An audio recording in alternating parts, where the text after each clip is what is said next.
ভয় লাগতেছে রে।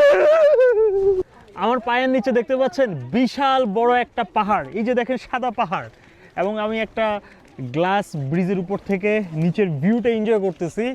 যাদের উচ্চতায় ভয় আছে তারা এখানে একবার আসতে পারেন, ভালো লাগবে, বললাম ভালো লাগবে, আইসেন একবার। আমার উচ্চতায় প্রবলেম আছে, তারপরেও কিন্তু এখানে আসছি, আমার খুবই ভালো লাগছে। এই যে শত শত মানুষ হাঁটতেছে। বাই দ্য ওয়ে, আমরা যে এখন গ্লাস ব্রিজের উপর দিয়ে হাঁটতেছি, এইটা হচ্ছে চায়নার জানজিয়াজি এলাকার গ্র্যান্ড ক্যানিয়ন।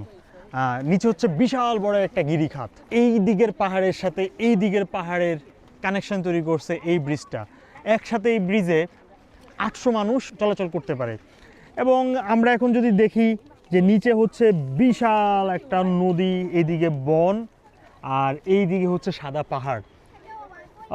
পা তো কাঁপতেছে, ভয়ও লাগতেছে, সবই ঠিক আছে, কি যে করবো বুঝতেছি না, মজা লাগতেছে কিন্তু এখানে বসতে। আর যদি আমরা যদি একটু নিচের দিকে তাকাই এখন, হ্যাঁ সরাসরি নিচের দিকে তাকাই, ভাই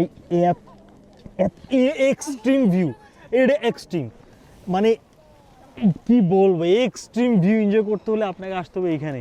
তবে হ্যাঁ, এই ব্রিজে চড়ার সময় 3টা বিষয় খেয়াল রাখতে হবে, এবং ভাড়াটার কথাও খেয়াল রাখতে হবে। এটাতে ওঠার জন্য আপনাকে 2500 টাকা গুনতে হবে পার পারসন। এবং 3টা বিষয় কি, যাদের উচ্চ রক্তচাপ, যাদের হৃদরোগের সমস্যা আছে, আর যাদের উচ্চতার ভয় আছে, 3জন ব্যক্তি এখানে আসার ক্ষেত্রে সাবধান।